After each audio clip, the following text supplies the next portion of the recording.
Sweet, and that's the term that we can use to describe this morning because it's like that nice calm weather. Yeah, nice and calm with the clouds and intricate clouds forming thunderstorms, but some of that may produce flooding, something that we'll be very likely seeing around the Hermit's Peak Calf Canyon burn scar area from Las Vegas to Mora, as well as around the Ruidoso complex of burn scars. Flash flooding is expected later today. The storms this morning are relatively weak, moving away from Las Vegas into the Wagon Mound area northeast along I-25. A weak band of showers and storms moving closer to Tucumcari. Another batch even weaker around Clovis, and some light showers approaching Roswell, already moving northward up Carlsbad.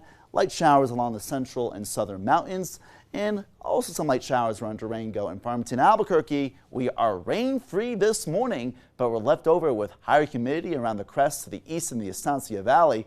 We are dealing with higher humidity, a misty scene with that sunrise glow present, plenty of clouds, and eventually plenty of rainfall later today. It's a mild start with a high humidity, 72 at the Sunport, 63 in Santa Fe, 73 in Farmington, warming up near 90, but that will be one of the warmer areas before storms get going, very likely.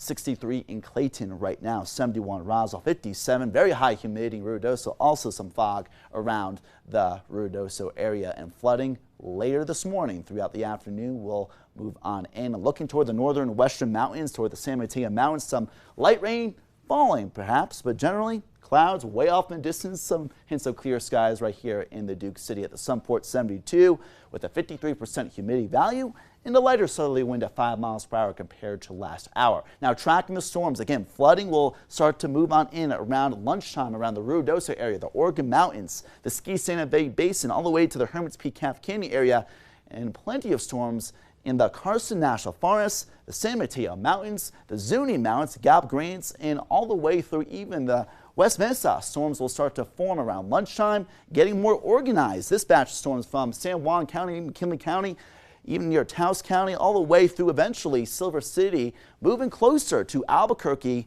more likely around this evening. Look at the line of storms from Hidalgo County all the way to the Raton Pass. This batch of storms are very likely going to produce flooding, with the storms eventually moving closer to Tucumcari, Union County, and even some storms still lingering around Ruidoso later this evening, and more storms overnight near Gallup and Grants will also eventually swing on in through Albuquerque. So a stormy day with only a high temperature of 81 degrees, and flooding is possible around the Albuquerque metro at least, and in the foothills in the San Dias, very likely to expected.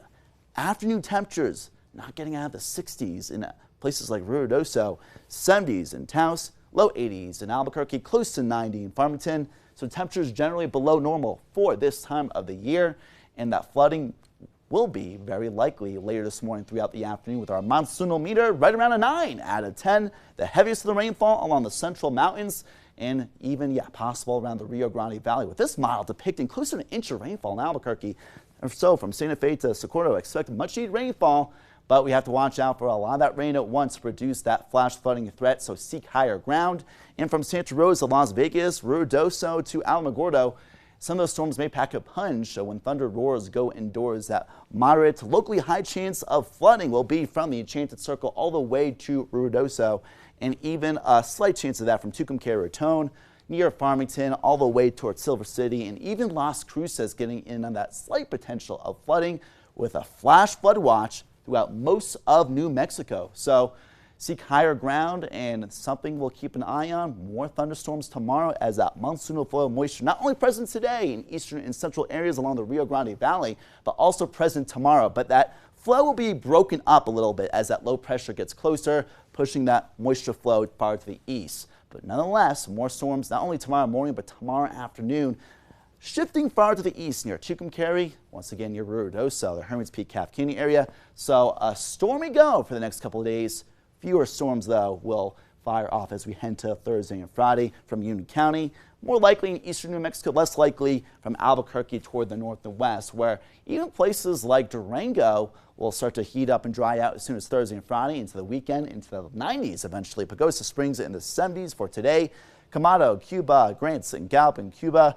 Chinle, far to the south towards Silver City, that line of storms will start to form around lunchtime, really getting organized around the afternoon commute to the evening time frame. Silver City, expect rainfall for the next couple of days. That will start to become less likely later this week into the weekend. Cloudcroft, Ruidoso only in the 60s. Expect flooding around the burn scars and even around the arroyos, the low-lying areas from Ruidoso all the way to Las Vegas and Moria. And from Conchas to Tucumcari, storms will start to arrive later in the day, so reaching the 80s in Tucumcari, and more storms for tomorrow. Santa Fe, Taos, Red River, a cool to mild afternoon with plenty of thunderstorms locally, more than an inch of rain. Moriarty, Tejeda, Cedar Crest, mostly in the 70s for afternoon temperatures. From Rio Rancho, Belen, and Albuquerque, temperatures mostly in the high 70s and low 80s. Slightly warmer, slightly drier tomorrow, but storms still possible, and even less likely on Thursday, and mostly sunny and back in the high 80s and 90s this weekend. Yeah, All right. that is quite the bounce back there. I Yeah. mean, it's not the worst of lows or in terms of like low or high temperatures. That's true. So it's Yeah. pretty tolerable for now. Tomorrow morning may be sneaky cool because of the rain, even for the morning commute. So expect rainfall. Drive slowly and carefully on the roadways. There you go. All right, thanks a lot, Ryan.